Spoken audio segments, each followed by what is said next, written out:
तो स्वागत है आप सभी के नए वीडियो में। आज हम लोग बात करने वाले हैं कि लोन प्रोसेस कैसे होता है, क्या क्या डॉक्यूमेंट्स रिक्वायर्ड होते हैं और कैसे क्या काम चलता है। ठीक है, सारा प्रोसीजर आपको बताया जाएगा। बहुत दिन से ये लोग मेरे को टेलीग्राम ग्रुप पे भी बहुत लोगों का रिक्वेस्ट आ रहा था और काफ़ी पेरेंट्स का भी कंसर्न है कि कैसे क्या करना है। ठीक है, उस केस में क्या है कि आपको ये वीडियो पूरा देखना है। ठीक है, आपको अभी यहाँ पे बगल में जो है मैं सर कोने में हो जाता हूँ, आईपैड की स्क्रीन सामने आ जाएगी, जिससे आपको सब चीज़ लिखा हुआ दिख जाएगा और जो भी डॉक्यूमेंट्स इसमें दिखाए जाएंगे उसका जो है लिंक जो है ना पीडीएफ फॉर्म में, ताकि वो डॉक्यूमेंट आपके पास अवेलेबल हो जाए। उसका लिंक मैं डाल दूंगा नीचे ताकि आप वो सारे डॉक्यूमेंट्स एक्सेस कर सको, ताकि आपको बाद में रेफरेंस के लिए वापस से पूरा वीडियो ना देखना पड़े, बस आप पीडीएफ खोलो, आपका काम हो जाए। तो चलिए शुरू करते हैं। तो देखिए क्या है ना, लोन प्रोसेस बिट्स फिलानी में ऐसे है कि डॉक्यूमेंट आपको क्या क्या रिक्वायर होता है, पहले उसकी बात करेंगे हम लोग। ठीक है, तो पहला चीज़ ये है अपना, चलिए इसको लेते हैं हाईलाइटर से, कलर चेंज करते हैं ऐसा वाला। ठीक है, तो पहला तो आपका अगर एसबीआई के एग्जांपल लेते हैं कि एसबीआई सबसे कॉमन बैंक है, यहाँ पे सबसे हर जगह होता है, पैन इंडिया बैंक है, इसलिए एसबीआई के एग्जांपल से आपको समझाने में आसानी पड़ेगी। तो एसबीआई में आपका अकाउंट होना चाहिए अगर एसबीआई में आपको लोन लेना है तो। इंटरेस्ट जो भी उस टाइम पे चल रहा होगा गवर्नमेंट की पॉलिसी और एसबीआई का, उस हिसाब से आपको 8-9% के बीच में कुछ भी इंटरेस्ट देना होता है। फिर आता है 10th का मार्कशीट आपको चाहिए, फिर 12th की मार्कशीट चाहिए, फिर आपका आधार और पैन कार्ड चाहिए, फिर आपका फादर का आधार और पैन कार्ड चाहिए, फिर आपको आईटीआर देना है अपने पेरेंट्स का जो वो फाइल करते हैं, अगर पापा में दोनों का है तो दोनों का दे दो। फिर अगर आपका जो इनकम है, फैमिली इनकम, वो जो है 4.5 लाख से कम है, basically if your family income is below 4.5 lakh rupees, तो उस केस में क्या होता है ना, गवर्नमेंट का स्कीम है कि आपका जो इंटरेस्ट है लोन के ऊपर वो जो है गवर्नमेंट ऑफ इंडिया बैंक को देती है जब तक आप पढ़ रहे हो, है ना। तो उस केस में क्या होता है, आपको तहसीलदार से जो है आपको साइन डॉक्यूमेंट चाहिए होता है इनकम का, सर्टिफिकेट का। तो तहसीलदार साइन डॉक्यूमेंट चाहिए अगर आपका 4.5 लाख से कम है, उस केस में आपको देना होता है, ताकि वो लोग प्रूफ माने आपका, और आपका जो इंटरेस्ट है जो 5 साल या 4 साल का आपको जो देना है वो आपकी सरकार दे सके। ठीक है, उस केस में आपको वो देना होता है। फिर आपको क्या चाहिए, आपको चाहिए फ़ोटो आप अपना रख लो, और साथ में जो को एप्लीकेंट होते हैं साथ में, ठीक है ना, तो उनका उनकी फ़ोटो लगानी होती है। इसलिए आप समझ लो कि 8-9 फ़ोटो जो है ना, 8-9 के बीच में अपना भी फ़ोटो रख लो, अपने पेरेंट्स का भी फ़ोटो रख लो। ठीक है, जिनके साथ भी आपको लोन के कागज़ अटैच करने। ठीक है, तो ये सारे डॉक्यूमेंट्स हो गए ना, आप देख चुके हो यहाँ पे लिखा होगा कि जो ये है ना आपको घर से लाना है, ये चीज़ें आपको घर से करके आप प्रिपेयर करके आ सकते हो यहाँ आगे। फिर कुछ वो नहीं होना चाहिए कि भाई ठीक है घर से वापस बनाना पड़े।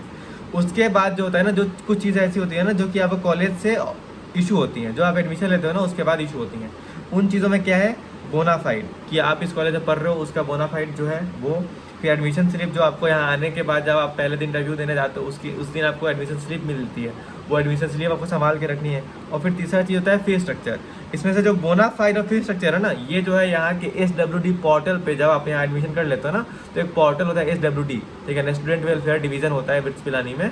तो उस पोर्टल से आपको अप्लाई करना होता है, तो वहाँ जाके आप ये चीज़ अप्लाई करोगे, अगले दिन आपके हॉस्टल रूम में ये आ जाएगा। ठीक है, आपको होम डिलीवरी कर दी जाती है कि ठीक है ये डॉक्यूमेंट आपको चाहिए थे, आपने अप्लाई किए थे, तो आपको मिल जाएगा डॉक्यूमेंट। ये चीज़ होता है। फिर अगर आप ड्रॉपर हो, उस केस में क्या होता है, एक गैप सर्टिफिकेट आपको जमा करना होता है कि आपने ड्रॉप क्यों लिया। ठीक है, तो गैप सर्टिफिकेट का भी जो है फॉर्मेट मैं आपको दिखा दे रहा हूँ जो आपको बनाना है। ठीक है, और उसके बाद अगर आपका लोन फाइनल हो जाता है ना, जैसे बैंक आपके सारे डॉक्यूमेंट से वेरीफाई हो जाता है कि हाँ ठीक है आपका सारा डॉक्यूमेंट सही है, कुछ भी फर्जी वगैरह नहीं है, इसमें सब चीज़ सही है आपका, है ना। उस केस में क्या होता है ना, एफिडेविट होता है। बेसिकली कोई भी अगर आप सरकारी काम करने जाते हो उसमें एक एफिडेविट साइन होता है। अगर आपने ज़मीन का रजिस्ट्री कराना है, कुछ भी कराना है, कोई भी गवर्नमेंट ऑफिशियल काम कराना है, उसमें क्या होता है, आपको एफिडेविट देना होता है। तो अभी जो पिछले साल लोगों ने लोन कराया था उनको 7,500 का एफिडेविट जमा करना था, जिसमें बेसिकली आप 7,500 का एक तरीके से मतलब कूपन की तरह खरीदते हो, जो इंडियन कोर्ट होता है, तो यहाँ पिलानी कोर्ट से आप ले सकते हो, या फिर जो डाक टिकट होता है वो आप घर से भी ला सकते हो, कोई दिक्कत की बात नहीं होती है। बट उसका अभी उतना टेंशन मत लेना, क्योंकि ये तो आपका सारा डॉक्यूमेंट वेरीफाई होने के बाद होता है। तो क्या होता है, आप प्रोसीजर में ये होता है ना कि आप सारी चीज़ें डॉक्यूमेंट जो है मैंने आपको लिस्ट दी, वो चीज़ें आप जमा करते हो बैंक के पास। बैंक सारे डॉक्यूमेंट चेक करता है, फिर आपको बैंक बुलाता है। फिर बैंक बुलाने के बाद आपको फिर बोलता है कि एफिडेविट पे साइन करिए, जो 7,500 का जो एफिडेविट होता है। उसके बाद जो होता है आपको लोन सैंक्शन कर दिया जाता है। अब आता है कि आपको रीइंबर्समेंट, जैसे आपने मान लिया कि लोन एडमिशन लेने के बाद कराया, यहाँ आने के बाद जो डॉक्यूमेंट वगैरह दिया आपने और यहाँ के बैंकों ने लोन किया आपका, ठीक है। बट अब क्या है ना कि आपको तो अब पैसे वापस चाहिए। मान लीजिए आपने 3.5 लाख के आसपास रुपए अपने इस कॉलेज में जमा किए, ठीक है। तो 3.5 लाख के आसपास अपने कॉलेज में आपने जमा किए, गलत कॉलेज, ठीक है। अरे यार क्या हो गया, जो भी है, तो आपने 3.5 लाख रुपए जमा कर दिए हैं मान लेते हैं एक आइडियल केस में, और आपको वो पैसे वापस चाहिए क्योंकि आपको अब घर वालों को लौटाना है, ठीक है ना। अपने घर वालों ने कैसे भी अरेंज करके आपका फ़ी पहला सेमेस्टर का दे दिया, तो वो पैसे आप बैंक को एक एप्लीकेशन लिखते हो, रीइंबर्समेंट एप्लीकेशन की, भाई साहब मैंने आपको इतना पे, मतलब मैंने कॉलेज को इतना पे कर दिया है तो मेरे को ये पैसे वापस कर दिया जाए। उस केस में क्या होता है कि वो 3.5 लाख रुपये आपके अकाउंट में आ जाते हैं, सो दैट अगर आपके पेरेंट्स ने किसी भी तरीके से उसको अरेंज किया है तो दे कैन रिटर्न जहाँ से भी उन्होंने पैसे अरेंज किए, ठीक है। फिर आता है अगर आपको कुछ लैपटॉप लेना है, ठीक है, उसके लिए पैसे चाहिए होते हैं, तो 1 लाख रुपए तक का ना आपको लैपटॉप खरीदने का ग्रांट मिलता है बैंक से। तो 1 लाख रुपए आपके उस लोन में ऐड हो जाएगा और आपको 1 लाख रुपए बैंक दे देगी अगर आपने 1 लाख रुपए तक का लैपटॉप खरीदा है, ठीक है ना। अगर 1 लाख से कम मान लीजिए आपने 80 लाख लैपटॉप खरीदा है तो बैंक आपको 80,000 रुपये दे देगा। लेकिन अगर आपने 1,20,000 का खरीद लिया, उस केस में आपको बैंक जो है मैक्सिमम 1 लाख रुपये ही दे सकती है, जो लास्ट ईयर का पॉलिसी था। मे भी इस बार कुछ चेंज हो जाए बट ज़्यादा फर्क नहीं पड़ता है। तो 1 लाख रुपये तक का आपको टेक्नोलॉजी वाला जो चीज़ है ना उसका वो मिल सकता है, ठीक है। इसके अलावा जो है बहुत ही आसान प्रोसीजर होता है, 4-5 दिन के अंदर जो है आपका अगर जितना सही डॉक्यूमेंट रहेगा और अगर आप पहले चले जाते हो बैंक में तो आपको लोन सैंक्शन कर दिया जाता है, क्योंकि बैंक्स का काम ही है लोन देना, उनको लोन से ही कमाना है। तो लोन बहुत आसानी से ये दे देते हैं, पिलानी में बहुत आराम, बहुत स्मूथ प्रोसेस है, तो कोई चिंता की बात नहीं होती है। और उसके बाद क्या है कि आप बैंक को लोन देना कब होता है, जो आप 5 साल मतलब क्या कहते हैं 4 साल या 5 साल का कोर्स मान लेते हैं आपका है, ठीक है। लेट्स से बहुत लोगों का डाउट रहता है कि 5 साल का ही लोन मिलता है क्या, तो हाँ 5 साल का लोन मिल जाता है। अब आप बात करते हैं कि आपको चुकाना कैसे होता है। चुकाना ये होता है कि आप जो है जब पढ़ाई कर रहे हो, ठीक है ना, मान लेते हैं 1 से 5 साल तक, इस टाइम में आपको बस क्या होता है इंटरेस्ट लगता है, इंटरेस्ट लगेगा, बैंक इंटरेस्ट नहीं छोड़ता है। बट आपको चुकाना क्या है, जब आपकी डिग्री खत्म हो जाती है ना, मान लेते हैं आप 2027 में डिग्री खत्म करते हो या 2028 में खत्म करते हो, तो उसके बाद से 15 या 16 साल के अंदर आपको जो है ये सारे लोन को चुकाना होता है। तो कोई बड़ी बात नहीं है, बिट्स का जो एवरेज पैकेज है उस हिसाब से आपको बहुत ही आसानी से आप इनके लोन दे सकते हो। तो कभी भी ये मत सोचना कि बिट्स में जो हम नहीं, बिट्स में पढ़ने का सपना अपना पैसे की वजह से नहीं छोड़ना है कभी भी, क्योंकि पैसा बैंक आपको देगी, पढ़ाई आप करो। और उसके बाद क्या है ना कि बैंक ये नहीं कि आपने 25 लाख का या 40 लाख अप्लाई किया तो आपको उतना ही का लोन मिल जाएगा, आपको उतना चुकाना पड़ेगा।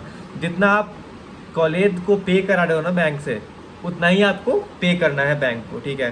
जैसे मान लेते हैं आप हर साल 80% स्कॉलरशिप ला देते हो, तो आप बैंक को जब भी आपका सेमेस्टर ख़त्म होता है, जब नया सेमेस्टर के लिए बैंक आपको कॉलेज फी डिमांड करता है, तो कॉलेज को पता है ना आपको कितना % स्कॉलरशिप मिला है। तो अगर मान लेते हैं आपको 3 लाख का फ़ी मान लेते हैं आइडियल केस में, ठीक है ना, 3 लाख फ़ी है। अब आपने इतनी सी चीज़ी लाई कि आपके 80% फ़ी माफ़ हो गया। उस केस में क्या हुआ कि 240 आपका माफ़ हो गया है। ट्यूशन फ़ी की बात कर रहा हूँ मैं, तो ट्यूशन फ़ी आपको 60,000 देना है, अब प्लस हॉस्टल वगैरह मिला के 4, तो आपको 1 लाख ही बैंक से डिमांड करना है, ठीक है ना, कि भाई बैंक मेरे को तुम 1 ही लाख रुपए जो है मेरे लिए कॉलेज को पे करो। ऐसे कर करके जितना बैंक आपके लिए पे किया है कॉलेज में, उसी को लोन माना जाएगा और उसी को आपको रिटर्न करना है। ये चीज़ आपको ध्यान रखना है, ठीक है। तो बस ये बहुत ही स्मूथ प्रोसेस होता है। तो अगर आपको वीडियो अच्छी लगी है ना, और काफ़ी समझदारी भरा अगर वीडियो लगा है, आपको समझ में आ गया है, तो अपने पेरेंट्स को दिखाओ कि भाई आराम से लोन हो जाता है, कोई बड़ी बात नहीं होती है। हाँ, और मैं आपको डॉक्यूमेंट दिखाना तो भूल ही गया, ये है, देखिए कहाँ गया भाई, देखिए ये जो है ना, इस तरीके से आपको गैप सर्टिफिकेट बनानी है। गैप सर्टिफिकेट जैसे लिखा होता है, आपने ड्रॉप अगर लिया है तो उस केस में आपको बैंक को देना होता है। वो इस फॉर्मेट में होना चाहिए, आपका साइन होना चाहिए, और हाँ 100 रुपये का जो डाक टिकट होता है वो भी इसमें आप लगा दीजिएगा तो बेटर रहेगा। उसके आते हैं कि SBI का जो फॉर्म होता है, जो लोन का फॉर्म होता है आपका, तो वो ये होता है, ठीक है। यहाँ से शुरू कर लेते मान लेते हैं, तो ये चीज़ें होती हैं। साइन आपका फ़ोटो होना चाहिए, साइन, और पिताजी का होना चाहिए या फिर किसी का भी होना चाहिए। और ये जो को एप्लीकेंट वाला सेक्शन है ना, जो आपको दिख रहा है यहाँ पे को एप्लीकेंट, ये वाला चीज़, तो को एप्लीकेंट कंपलसरी नहीं है। आपको अगर मन है तो आप किसी के साथ अपने लोन कराइए या फिर आप खुद के ऊपर भी करा सकते हैं। उस केस में आपको बस यही दोनों कॉलम भरने होते हैं, और उसके बाद आप ये सारा फॉर्म भरते हैं। ये जो फॉर्म है इसका भी मैं लिंक डाल दूंगा। और इसके अलावा जो है आपको जो डॉक्यूमेंट्स मैंने बताई उन चीज़ों को, इसको भर के उन डॉक्यूमेंट के साथ जमा करना होता है। 4-5 दिन बैंक चेक करता है, उसके बाद आपको वापस बुलाता है कि हाँ ठीक है आपका काम होने वाला है। बस उसके बाद आपके अकाउंट में पैसे आ जाते हैं जो अगर आपने रिमर्स कराएं। तो बस इतना सिंपल सा काम है, बस आराम से लोन हो जाएगा। तो अभी बिटसर पे बिल्कुल ध्यान देना है, पैसा वैसा का बिल्कुल चिंता नहीं करना है, पैसा वैसा हो जाता है, कोई बड़ी बात नहीं होती है। तो ऑल द बेस्ट। अगर आपको वीडियो अच्छी लगी है तो चैनल को सब्सक्राइब कर दो, दोस्तों को बताओ कि यार इतना आसान है, कोई उम्मीद छोड़ने की ज़रूरत नहीं है पैसे के चक्कर में। जय हिंद। तो देखो यार, वीडियो तो बन गया है, सब्सक्राइब तुमने कर दिया, अगर नहीं किया तो जाके सब्सक्राइब कर दो। और चैनल पे मैंने बहुत सारी वीडियोस डाल रखी है बिट्स पिलाने में मेरा ज़िंदगी कैसा बीता फर्स्ट ईयर में, तो वो सब जाके तुम चेकआउट कर सकते हो। बिल्कुल रॉ फॉर्म में, बिल्कुल अनफिल्टर्ड बिट्स के बारे में जानकारी है सारी मिलेंगी उसके अंदर, ठीक है। जो मैंने मजाक मस्तियाँ जो भी यहाँ पे हमने जो भी किया है, तो बिट्स का कॉलेज लाइफ पिलानी कैंपस का देखना है अगर, तो पूरा चैनल जाके चेकआउट करो, मजे करो एकदम। और ऑल द बेस्ट वापस से बिट्स सेट के लिए। सेकंड अटेम्प्ट में जो भी कमी रह गई थी फर्स्ट अटेम्प्ट में, उसको पूरा करो और बिट्स पिलाने में आ जाओ। मिलते हैं साथ में, मस्ती करते हैं।